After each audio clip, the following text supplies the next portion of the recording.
Bismillahirrahmanirrahim. Assalamualaikum warahmatullahi wabarakatuh.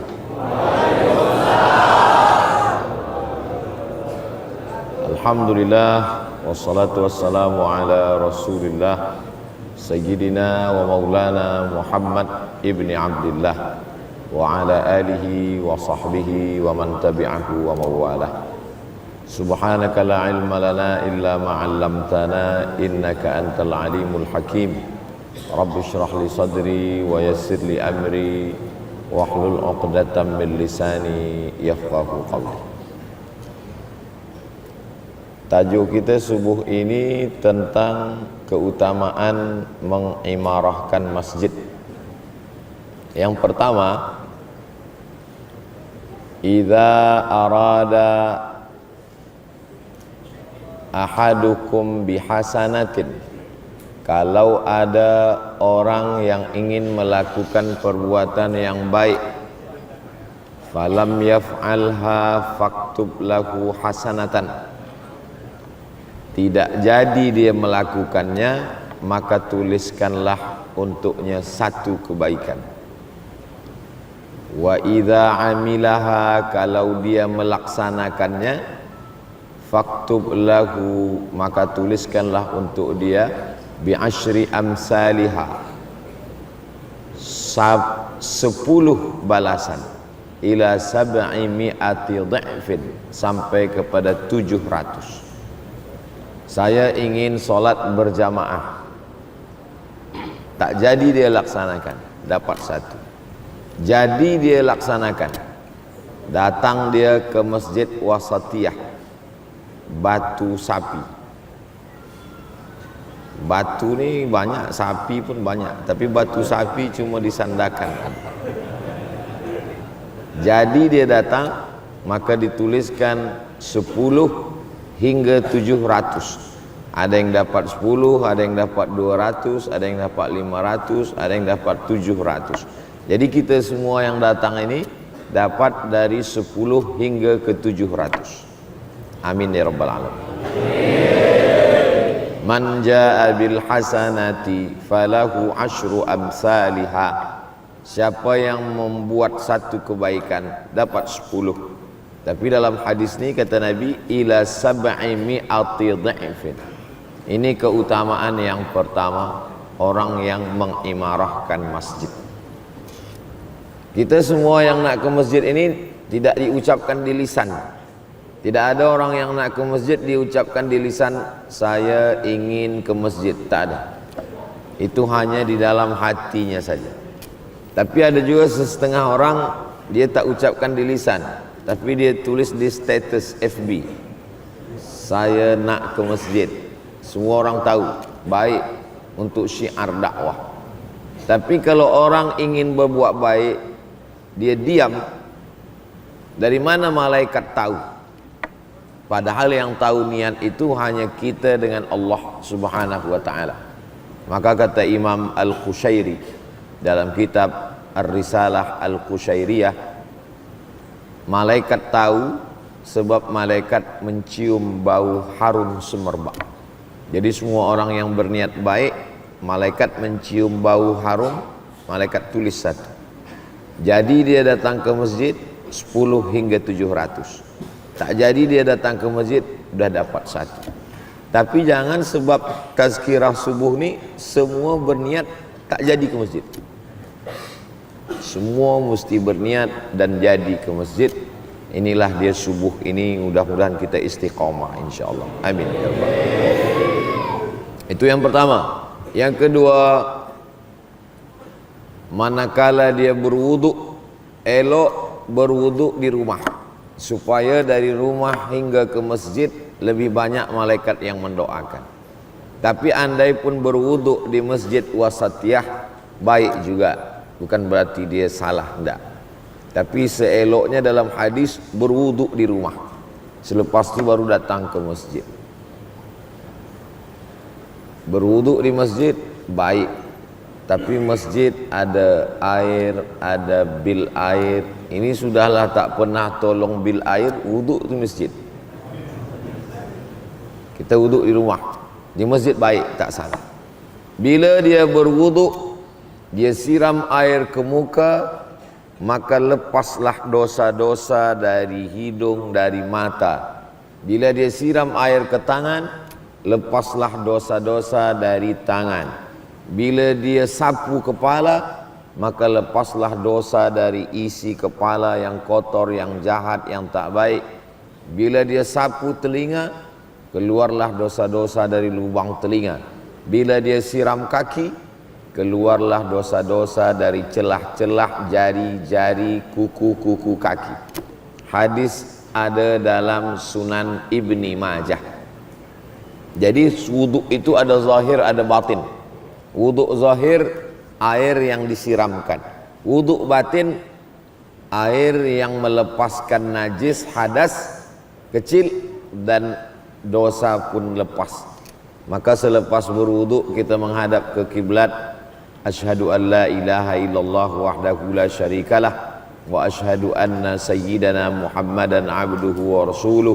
Allahumma ja'alni minat tawwabin waj'alni minal mutatahhirin waj'alni min ibadikas salihin. Badan sudah bersih, tapi yang tiga ini belum. Maka minta minat tawwabin, orang yang taubat kepada Allah. Wal mutatahhirin, suci. Bersih sudah tapi belum suci. Semua orang bersih tapi tak suci. Orang yang sudah berwuduk dia suci. Minal mutatahhirin.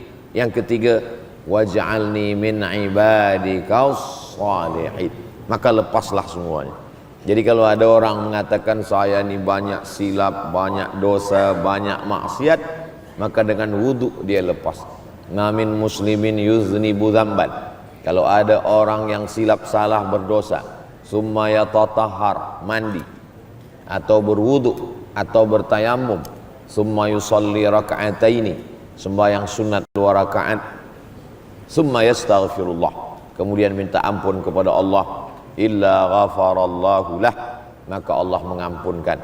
Maka semua kita yang sudah berwuduk tadi, lepaslah dari semua dosa-dosa kita insyaallah. Tapi hutang tak lepas. Baru setakat hanya dosa mata, dosa telinga, dosa kepala, dosa tangan, dosa kaki. Itu keutamaan yang kedua. Selepas itu masuk keutamaan yang ketiga. Al-ula tahuttu biha khati'ah wal ukhra tarfa'u biha darajah. Hadisnya ada dalam Sahih Muslim. Langkah kaki pertama menghapus dosa, langkah kaki yang kedua mengangkat darajah. Langkah kaki yang ketiga menghapus dosa, langkah kaki yang keempat mengangkat darajah. Begitulah seterusnya dari rumah hinggalah sampai ke masjid. Jadi bagaimana dengan kita yang dari rumah naik kereta? Maka makna hadis ini, sedangkan yang berjalan kaki dekat rumah pun mendapatkan keutamaan, apalagi yang jauh daripada rumah. Sekarang kita tengok ada iklan, langkahkan kaki Anda sehari 10.000 langkah supaya sehat tulang dan badan. Di dalam badan yang sehat terdapat fikiran yang sehat. Sebab apa? Sebab solat berjamaah. Jadi kalau ada surau, musola, masjid dekat rumah, elok jalan kaki. Tapi Ustaz Somad dari hotel tadi tak jalan kaki. Kalau dari hotel jalan kaki, duha baru selesai. Pukul 6.30 saya mesti ke airport sebab nak teruskan rihlah dakwah ini ke Kota Kinabalu. Oleh sebab itu dari pukul 5.30 hingga pukul 6.30 inilah kita bahaskan tentang keutamaan mengimarahkan masjid. Yang ketiga adalah keutamaannya melangkahkan kaki. Langkah pertama tahuttu biha khati'ah, menghapuskan dosa. Langkah yang kedua tarfa'u biha darajah, menaikkan darajah. Darajah maknanya dalam bahasa Melayu tangga. Darajah itu tangga. Tarfa'u biha darajah, menaikkan tangga-tangga kita di hadapan Allah Subhanahu wa taala. Jadi semua yang berjalan kaki tadi, langkah pertama, langkah kedua. Yang naik kereta, tetesan pertama, minyak dia, semuanya, maka diberikan Allah Subhanahu wa taala, "Faman ya'mal mithqala dzarratin khairan yarah." Tak ada yang sia-sia. Ini yang ketiga. Yang keempat, dia pun masuk ke dalam masjid. Maka manakala dia masuk ke dalam masjid, dia mendapatkan rahmat Allah. Allahumma ftahli abwaba rahmatik. Ya Allah, bukakan untuk saya pintu-pintu rahmat Engkau. Kita ini masuk surga bukan kerana amal kita. Kata Nabi SAW, la yudkhilal jannata ahadakum amaluhu. Kamu masuk surga bukan kerana amalmu. Wala anta ya Rasulullah, engkau pun masuk surga bukan kerana amalmu. Wala ana, saya pun masuk surga bukan kerana amal saya. Jadi masuk surga ini kerana apa? Illa ayyataghammadani Allahu bi rahmatih, kerana rahmat Allah Subhanahu wa taala. Itulah yang kita mintakan manakala kita mengimarahkan masjid. Tadi mula masuk tadi, Allahumma ftahli abwaba rahmatik. Bukan bab. Kalau bab satu pintu, yang kita minta abwaba, pintu-pintu rahmat Allah Subhanahu wa taala. Mudah-mudahan kita sudah mendapatkannya dan terus mendapatkannya istiqamah hingga akhir hayat. Allahumma ftahli abwaba rahmatik, itu keutamaan yang keempat. Yang kelima, idza dakhala ahadukumul masjida, kalau kamu masuk masjid, fala yajlis, jangan duduk, hatta yusalli rak'ataini, sampai sembayang 2 rakaat. Nabi tak ada menyebut sembayang ni sembayang apa namanya. Ulama lah yang membagi nama dia dengan nama tahiyatul masjid. Tahiyat artinya penghormatan, at-tahiyatul penghormatan, hormat takzim kita kepada masjid.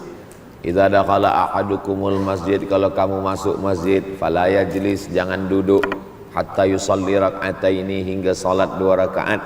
Seelok-eloknya sembayang 2 rakaat tahiyatul masjid. Selepas itu baru qabliyah. Tapi Ustaz Abdul Samad tadi kami tengok 2 rakaat saja sebab terlambat. Jadi kalau waktunya pendek, hanya cukup 2 rakaat. Sembayang apa yang kita buat? Kalau kita buat tahiyatul masjid, tak dapat qabliyah. Tapi kalau kita buat qabliyah, automatically dapat tahiyatul masjid. Jadi tadi manakala saya masuk, saya tanya, dah azan? Sudah. Oh, nampaknya jamaah dah tegak. Kalau saya buat lama, nanti banyak pula. Ini kami dah lama menunggu. Maka pilihlah 2 rakaat qabliyah subuh, maka dapat tahiyatul masjid. Tapi kalau buat tahiyatul masjid, tak dapat qabliyah subuh. Tapi jangan sebab ini esok lambat terus datang ke masjid. Bila ditanya kenapa awak datang ke masjid lambat, kata Ustaz Somad, 2 rakaat dah cukup. Jadi seelok-eloknya cepat kita datang ke masjid. Ini keutamaan yang keberapa tadi? Kelima. Yang kelima adalah sembahyang solat sunat tahiyatul masjid. Siapa yang paling banyak amalnya di dunia ini? Tentu orang-orang yang kaya. Kita mungkin tidak sekaya mereka, tapi kita dipilih Allah untuk menempelkan keningnya ke lantai. Maka setiap tempat yang kita tempelkan kening ke lantai ini, dia akan bersaksi di hadapan Allah, wahai Abdul Samad, walaupun kampung engkau jauh di Sumatera, dari Sandakan pergi ke Kuala Lumpur, dari Kuala Lumpur menyeberang ke Sumatera, sampailah di Riau, tapi Masjid Wasatiyah akan bersaksi di hadapan Allah bahwa hamba ini pernah bersujud menempelkan keningnya ke lantai. Itulah mengapa orang banyak pindah-pindah tempat sujud. Tahiyatul masjid di sini, qabliyah di sini, sembahyang subuh di sini, sembahyang zuhur di sini. Kadang ada orang duduk dekat, lepas sembahyang dia beralih tempat. Orang yang tak tahu apa ni beralih tempat. sebab dia ingin makin banyak tempat bersaksi di hadapan Allah Subhanahu wa taala. Semua akan bersaksi. Al yauma nakhtimu ala afwahihim wa tukallimuna aydihim wa tashhadu arjuluhum. Ini hanya kita dapatkan di masjid, sebab di rumah tak ada tahiyatul rumah. Yang ada tahiyatul masjid. Bagaimana kalau kita ke surau? Surau pun tetap tahiyatul masjid. Jangan usolli sunnatal tahiyatul surau. Ini tahiyatul masjid. Sebab tempat ini cuma ada dua. Kalau di situ ada sembahyang subuh, zuhur, asar, maghrib, isya, namanya masjid.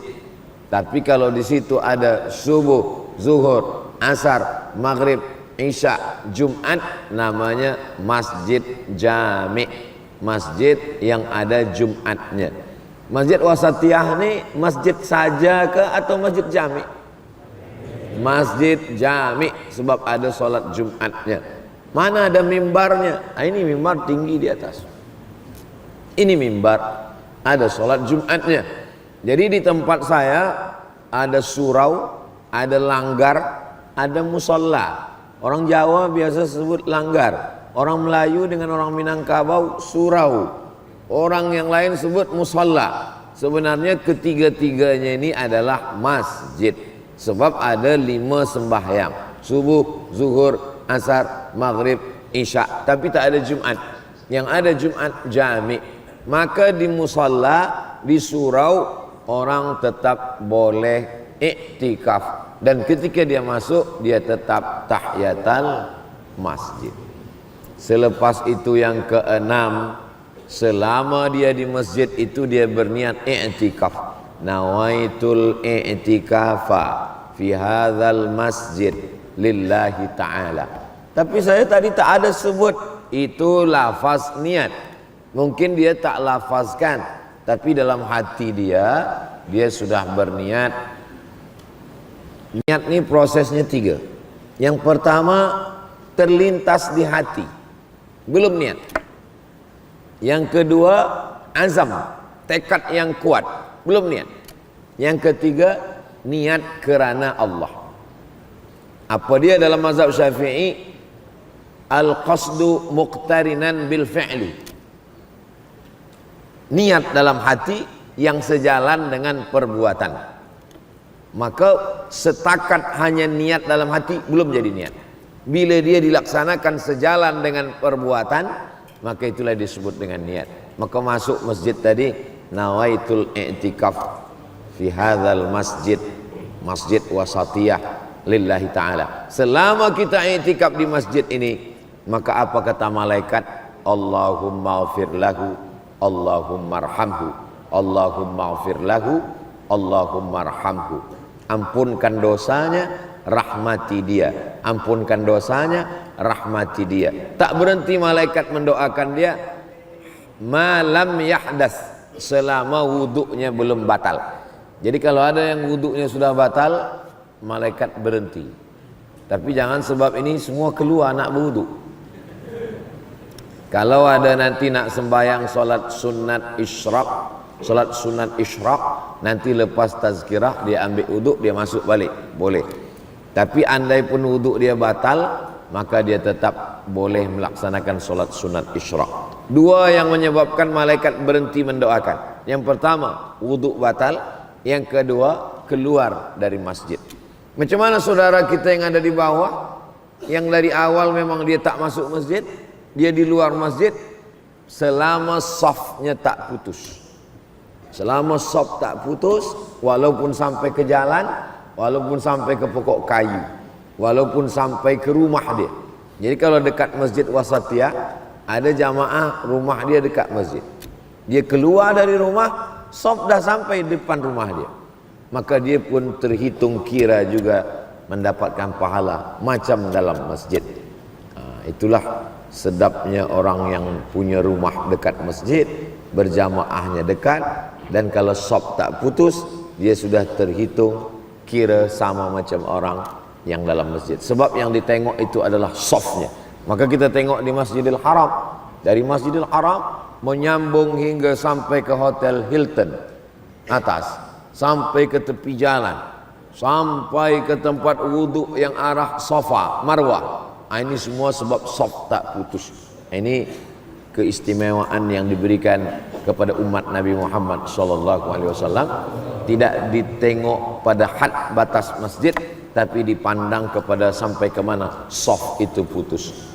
Sampai kepada Yaman, kata Nabi SAW. Selama saf itu menyambung, maka orang mendapatkan keberkahannya. Yang ketujuh, manakala dia solat berjamaah, maka saat itu kata Nabi, salatul jamaati, solat berjamaah, tafdulu salatal fadzi, lebih utama daripada solat bersendirian, bisab'in wa ishrina darajah, 27 darjah. Menghitungnya jangan satu sembahyang, tapi hitungnya adalah 1 tahun. Siapa yang istiqomah sembahyang 1 tahun berjamaah, maka umurnya bertambah 27 tahun. Jadi kalau istiqomah 10 tahun, berarti umurnya bertambah 270 tahun. 1 tahun 27 tahun, 10 tahun 270 tahun. Itulah mengapa umat Nabi Muhammad lebih dulu masuk surga daripada umat Nabi yang lain. Walaupun Nabi Nuh umurnya 950 tahun, lebih panjang lagi ibadah umat Nabi Muhammad SAW. Kenapa? Karena satu sembahyang 27, setahun 27 tahun, 110 tahun 270 tahun, ditambah dengan Lailatul Qadar. Lailatul Qadri khairum min alfi syahri. 1 tahun 83 tahun, 10 tahun 830 tahun. Jadi kalau umat yang paling pendek umurnya umatku, kata Nabi, baina sittin wa sab'in, antara 60 hingga ke 70, tapi lipatan-lipatan amalnya itu banyak. Nah, jadi jangan hitung kira saya sembahyang sekali, tidak. Kita istiqomah setahun, 2 tahun, 3 tahun, maka ini keutamaan yang hanya ada pada umur umat Nabi Muhammad sallallahu alaihi wasallam. Laukana Musa hayyan, seandainya Nabi Musa itu hidup, ma wasa'ahu illa ayat tabi'ani, dia pun ingin ikut menjadi umatku. Nabi Musa tak sempat menjadi umat Nabi Muhammad sallallahu alaihi wasallam. Tapi manakala Isra Mi'raj, dia ikut sembahyang bersama Nabi, dia menjadi umat Nabi Muhammad sallallahu alaihi wasallam. Nabi Isa nanti di akhir zaman sebelum kiamat dia turun. Manakala dia turun, dia ikut menjalankan syariat Nabi Muhammad sallallahu alaihi wasallam. Maknanya apa? Dia pun menjadi umat Nabi Muhammad sallallahu alaihi wasallam. Nabi Isa alaihissalam turun, dia akan melaksanakan salat seperti salatnya umat Nabi Muhammad sallallahu alaihi wasallam. Itu mengapa dalam Isra Mi'raj itu yang menjadi imam adalah Nabi Muhammad, sedangkan nabi-nabi yang lain menjadi makmumnya, saking inginnya mereka menjadi umat. Maka kita ini umat yang terpilih di antara umat-umat Nabi. Ada yang takdirnya menjadi umat Nabi Musa, ada yang takdirnya menjadi umat Nabi Isa, dan kemuliaan yang paling tinggi menjadi umat Nabi Muhammad. Pertama kali masuk ke dalam surga bisyafaati nabika Muhammadin sallallahu alaihi wasallam. Allahumma salli ala sayyidina Muhammad wa ala ali sayyidina Muhammad. Yang ke-8, bertepatan amin dia dengan amin orang yang ada di masjid Wasatiyah, batu sapi. Ghairil maghdubi alaihim waladdallin.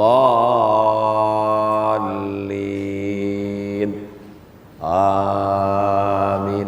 Siapa yang aminnya bersesuaian dengan amin malaikat, ghufira lahu ma taqaddama min dzambi, maka diampunkanlah dosa-dosanya yang lalu.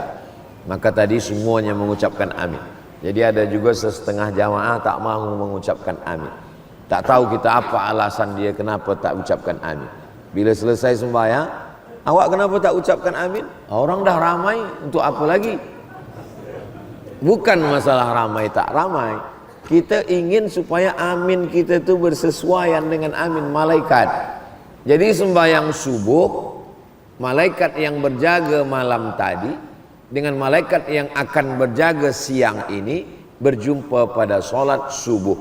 Itulah mengapa solat subuh itu disebut dengan Inna Qur'anal Fajri kana mashhuda.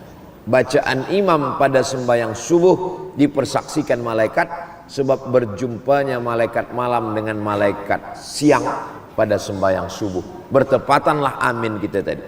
Ghairil maghdubi alaihim waladdallin.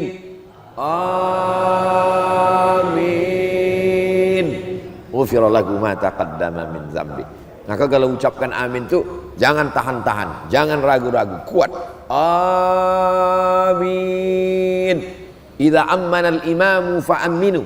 Kalau imam dah ucapkan amin, ikut ucapkan amin. Jadi mengucapkan aminnya itu imam dulu. Ini kadang saking ingin semangat kalah pula imam. Belum selesai waladdallin. Tunggu sampai imam itu. Amin. Keutamaan yang ke-8. Jadi orang benci mendengar ucapan amin itu. Orang Yahudi, orang Nasara mendengar ucapan amin itu panas dia. Makin dia panas makin kuatkan amin. Amin. Makna amin artinya istajib ya Allah. Kabulkan doa kami ini ya Allah. Doa yang mana? Ihdinas siratal mustaqim, siratal ladzina an'amta alaihim, ghairil maghdubi alaihim waladdallin. 4 yang kita minta. Bagi kami jalan yang lurus, Islam, jalan yang sudah Kau berikan kepada mereka, minan nabiyyin was-siddiqin was-syuhada was-salihin, ghairil maghdubi alaihim, bukan Yahudi, waladdallin, bukan Nasara. Lalu kita minta semuanya amin. Ini yang ke-8. Yang ke-9, kita belajar melalui bunyi imam. Jadi yang selama ini belajar baca Quran sendiri, beli Quran sendiri, baca sendiri, fahamkan sendiri, salah sendiri, sesat sendiri. Tapi bila kita sembahyang ke masjid, mendengar bacaan imam, maka saat itu kita dengar dia baca Bismillahirrahmanirrahim. Oh, bunyi ra tafkhim, tebal, pakai tasydid. Bismillahirrahmanirrahim. Oh, begitu bunyinya. Alhamdulillahirabbil alamin. Ar-Rahmanir-Rahim. Maliki yaumiddin. Iyyaka oh, pakai tasydid. Kadang kita kena belajar tak betul, tak pakai tasydid. Iyyaka na'budu wa iyyaka nasta'in. Tapi kata imam kita, iyyaka na'budu wa iyyaka nasta'in. Ihdinas siratal mustaqim. Telinga kita mendengar direct, bukan melalui YouTube, bukan melalui suara CD, tapi langsung mendengar.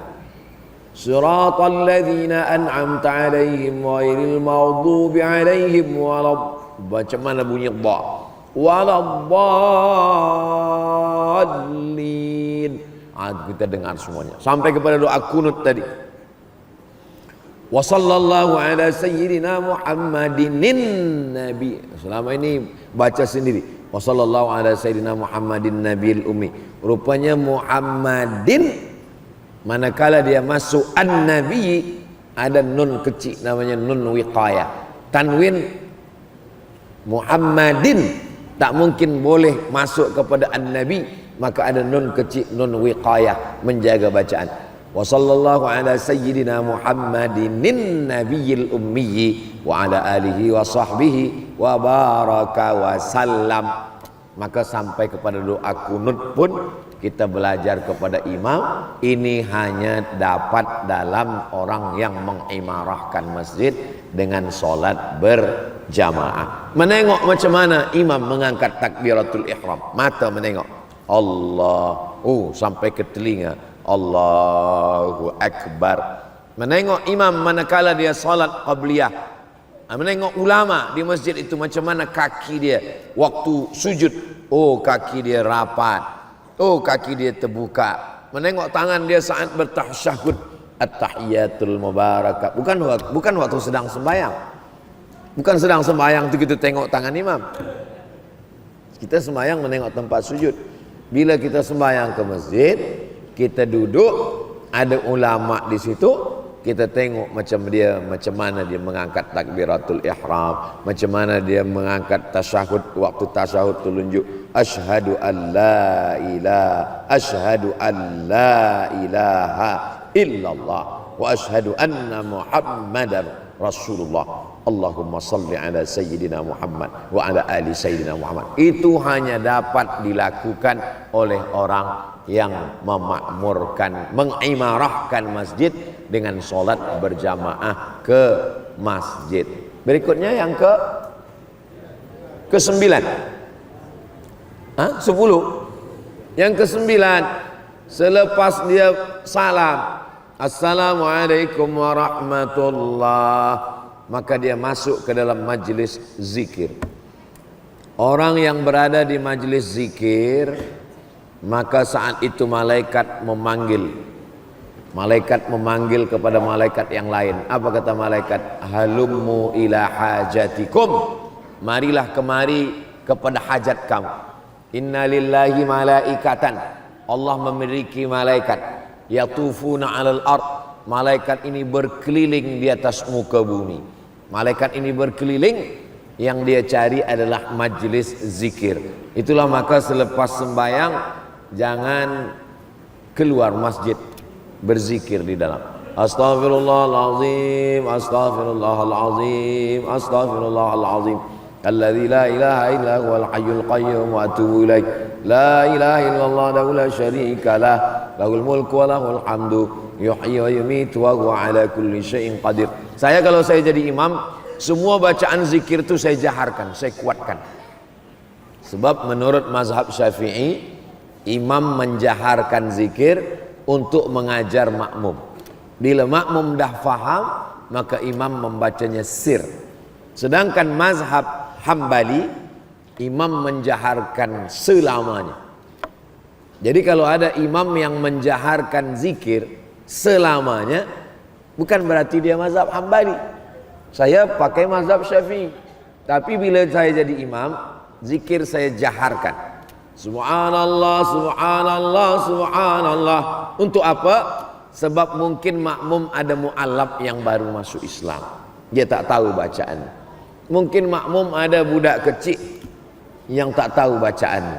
Mungkin ada makmum dia dah lama Islam, tapi baru itulah dia ke masjid, dia pun tak tahu bacaan. Kalau saya sirkan, apa yang dibaca imam ni, dia tak dengar apa yang dibaca imam. Maka anak budak-budak, anak-anak kecil yang ke masjid itu dia mendengar, dia boleh rakamkan ke telinga dia, maka dia ingat, dia pun akan dengarkan.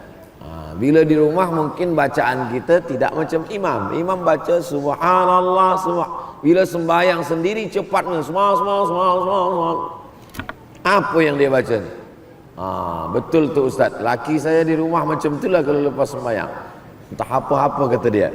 Maka subhanallah, alhamdulillah, Allahu akbar. Selepas itu ditutup dengan 100, 33. Yang ke-100, la ilaha illallah la syarika lah, lahul mulku wa lahul hamdu, yuhyi wa yumiitu wa huwa ala kulli syai'in qadir. Seterusnya yang ke-10. Yang ke-10, ad-da'i wal mu'ammin fil ajri sawa. Yang berdoa dengan yang mengaminkan, maka balasan pahalanya sama. Kalau saya jadi imam, saya berdoa, bukan berarti saya yang berdoa pahala saya lebih besar. Enggak, yang mengaminkan pun sama. Dan doa orang yang berdoa berjamaah lebih mustajab daripada doa yang sendiri. Mana dalilnya? Qad ujibat da'watukuma, doa kamu berdua dikabulkan Allah. Ini ayat Allah untuk Nabi Musa dan Nabi Harun. Yang berdoa Nabi Musa, Nabi Harun mengaminkan. Kata Nabi Musa, Allahumma ja'alli waziran min ahli Haruna akhi. Jadikan seorang penolong untukku, saudaraku bernama Harun. Tolong kami untuk menang menghadapi Fir'aun. Maka Nabi Harun mengatakan amin.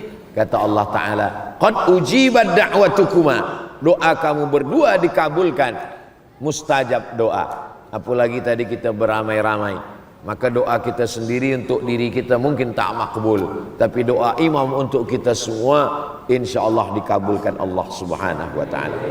Itu yang ke-10. Berikutnya yang ke-11. Yang ke-11, selepas sembahyang biasa orang bersalaman. Ada yang salam selepas salam. Assalamualaikum warahmatullah, Assalamualaikum warahmatullah, bersalam. Ada yang bersalam musafahah selepas berdoa. Subhana rabbika rabbil izzati amma yasifun wa salamun alal mursalin walhamdulillahi rabbil alamin. Lepas itu dia pun bersalaman. Ma min muslimaini, ada dua orang muslim, yaltaqiyani berjumpa, wa yatasafahani bersalaman, illa ghufira lahuma, maka diampunkan dosa mereka berdua. Tasaqat dzunubuhuma, gugur dosa mereka berdua. Kama tasaqat awraqus syajar, sebagaimana daun-daun pokok kayu berguguran. Begitulah selepas bersalaman tadi. Maka tadi saya datang bila sebelum sembahyang sudah bersalam, lepas sembahyang bersalam lagi, hukumnya mubah, kata Imam An-Nawawi. Imam Nawawi mengatakan kalau dia selepas sembahyang bersalam sunnah, sebelum sembahyang tak ada bersalam. Selepas sembahyang baru bersalam, sunnah. Kalau sebelum sembahyang dia dah bersalam, lepas sembahyang dia bersalam lagi, maka hukumnya mubah. Jadi kalau ada orang bertanya, Ustaz Abdul Somad, ya, apa hukumnya orang yang bersalam selepas sembahyang?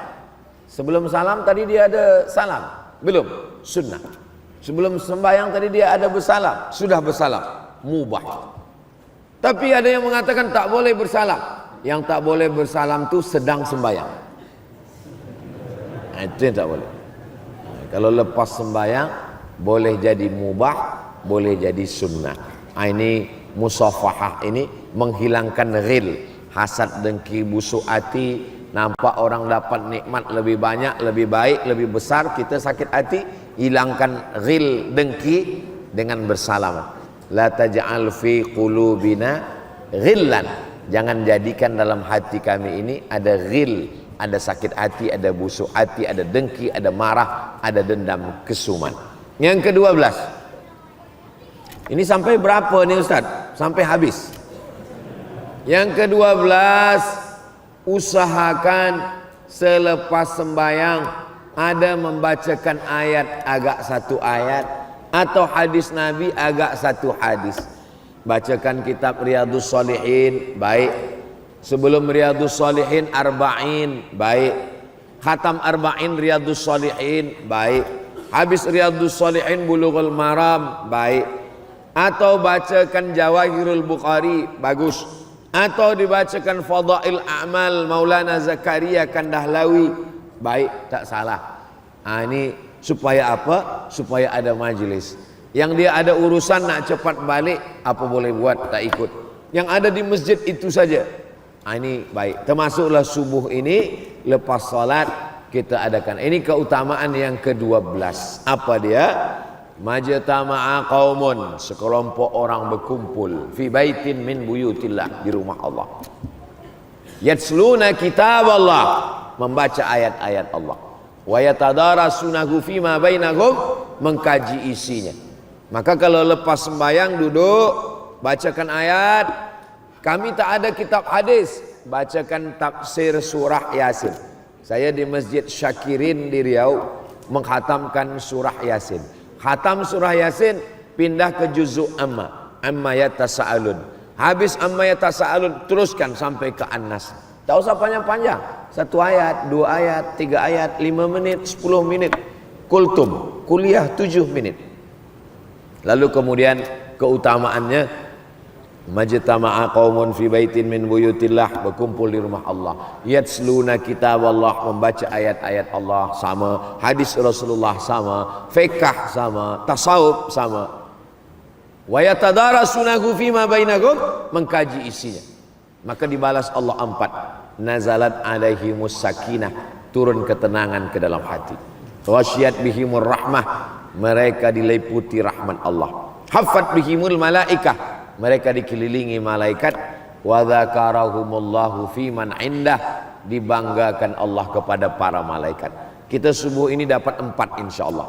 Nazalat alaihimus sakinah, wasyiyat bihimur rahmah, haffat bihimul malaikah, wa dzakarahumullahu fi man indah.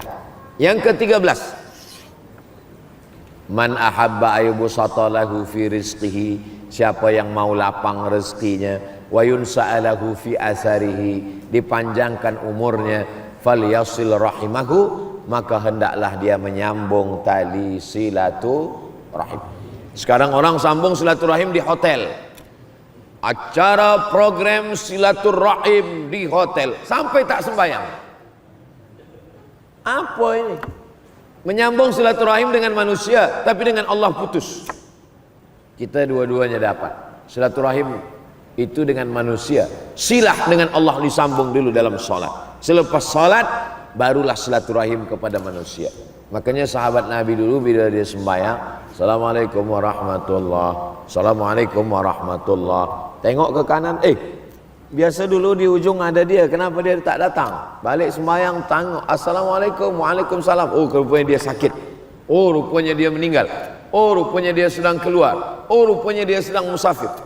Zaman dulu kalau ada orang tak sembahyang ke masjid, sakit atau mati. Zaman sekarang tak ke masjid, rupa rezeki dah banyak. Manakala susah ke masjid, agak lapang sikit ke masjid Jumat saja. Makin lapang Idul Fitri, Idul Adha. Na'udzubillah. Nah, maka kita tidak macam itu. Subuh, zuhur, asar, maghrib, isya, tahajud, witir, i'tikaf. Bulan Ramadan 10 malam terakhir, ashrul awakhir min Ramadan, maka ini adalah keutamaan-keutamaan yang diberikan Allah Subhanahu wa taala. Seterusnya yang ke-13, ke-14. Yang ke-14, sab'atun yuzilluhumullah, ada 7 golongan yang mendapatkan naungan Allah. Yauma la zilla illa zilluh, hari itu tak ada tempat bernaung, hari itu tak ada atap, hari itu tak ada pokok kayu. Wa takunul jibalu kal ihnil manfush, gunung-gunung macam bulu kambing yang dihembus angin. Ambil bulu kambing, letakkan ke tapak tangan, hembus kuat, mau fush, hilang. Begitulah kita di hadapan Allah Subhanahu wa taala. Tapi ada yang dapat naungan. Yang dapat naungan itu adalah qalbuhu mu'allaqun fil masajid, orang yang hatinya tergantung di masjid. Badannya di office, badannya di pasar, tapi hatinya tergantung di masjid. Mudah-mudahan ini semua yang hadir ini orang yang hatinya tergantung di masjid. Nanti di padang mahsyar ada orang yang tenggelam kerana peluh panas sampai ke lutut, sampai ke pinggang, sampai ke leher. Tapi jamaah masjid wasatiyah, dia mendapatkan naungan di bawah arsy, tak ada panas sama sekali. Syaratnya adalah qalbuhu mu'allaqun fil masajid, orang yang hatinya tergantung di masjid. Yang terakhir kali, yang ke-15, innama ya'muru masajidallah man amana billah wal yaumil akhir wa aqamas salah wa ataz zakah wa lam yakhsha illallah. Kalau kamu mau melihat ada 5 perkara dalam hati manusia, tengoklah dia yang memakmurkan, mengimarahkan masjid. Kalau ada orang yang mengimarahkan masjid, maka dalam hatinya ada 5. Amana billah wal yaumil akhir wa aqamas salah wa ataz zakah wa lam yakhsha illallah. Dia beriman kepada Allah, beriman kepada hari akhir, dia menegakkan salat, dia membayarkan zakat, dan dia hanya takut kepada Allah. Dia tak takut kepada apapun, dia tak takut susah, dia tak takut mati, yang dia takut hanya kepada Allah. Tengoklah itu, yang ke-5 ini ada hanya dalam hati orang yang mengimarahkan masjid. Imarah artinya ramai, meramaikan masjid. meramaikan masjid dengan salat berjamaah, meramaikan masjid dengan majlis ilmu, meramaikan masjid dengan tazkirah, meramaikan masjid dengan program-program untuk belia. Jadi budak-budak belia dibuatkan ada program sukan. Mana boleh ada sukan di masjid? Dalam masjid ibadah. Tapi manakala keluar masjid ada program apa ke namanya, pencak silat ke namanya, bola sepak ke namanya, macam-macam program sukan untuk muda belia. Pilih hari Ahad lepas sembahyang subuh, supaya apa? Supaya budak anak pemuda-pemuda ke masjid, sebab dibiasakan ke masjid ini dari muda lagi. Masya Allah, tabarakallah, saya tengok ini banyak pemuda-pemuda belia-belia kita ke masjid. Jadi kalau di masjid banyak belia, insya Allah masjid Wasatiyah Batu Sapi sampai hari kiamat tetap ramai insya Allah. Jangan bangga dengan masjid yang besar, sebab di Andalusia Spanyol itu masjid besar, tapi hari ini tak ada orang ke masjid. Sebab apa? Sebab Islam runtuh, hilang. Tapi yang dulu tidak masjid pun boleh berubah menjadi masjid. Jadi di Europe hari ini banyak yang sebenarnya bukan masjid, tapi dibeli oleh orang Islam menjadi masjid sebab berjamaah. Itulah dia 15 keutamaan mengimarahkan masjid. Kalau boleh diingat-ingat, kalau tak boleh diingat, insya Allah boleh ditonton ulang. Nanti bila nampak video Ustaz Somad duduk, ini di mana nampaknya? Ini di Masjid Wasatiyah. Wasatiyah ini pertengahan. Wa kadzalika ja'alnakum ummatan wasata. Kami jadikan kamu umat yang pertengahan. Kenapa kita disebut dengan wasatiyah? Wasatiyah. Yang sebelah kiri terlampau ke kiri, terlampau ke kanan. Yang terlampau ke kiri mengatakan Nabi Isa itu anak zina. Dia tuduh Maryam berzina dengan tukang kayu. Yang terlampau kanan dia katakan Nabi Isa anak Tuhan. Terlampau ke kanan mengatakan Nabi Isa anak Tuhan. Terlampau ke kiri mengatakan Nabi Isa anak zina. Umat Islam wasatiyah. Wa kadzalika ja'alnakum ummatan wasata. Tengah. Dia bukan anak Tuhan, dia bukan anak zina. Dia adalah Rasul utusan Allah. Mal Masihu ibnu Maryam illa rasul. Nabi Isa adalah Rasul. Itu makna wasatiyah. Jadi nanti bila ditanya, awak sembahyang di mana? Saya sembahyang di Masjid Wasatiyah. Apa arti wasatiyah itu? Wasatiyah itu artinya, ya wasatiyah lah. Wasatiyah ini dia pertengahan. Dia tak melampau ke kiri, tak melampau ke kanan. Masalah makan, yang wasatiyah, yang melampau ke kiri, semua dimakan. Tak ada tengok halal haram, makan saja semua. Semua yang berkaki 4 halal, kecuali kerusi, sebab keras. Semua dimakan. Ini melampau sebelah kiri. Yang sebelah kanan dia tak nak makan daging sama sekali. Daging haram, tak boleh makan daging. Ini melampau ke kanan, tak nak makan daging. Melampau ke kiri, semua dimakan.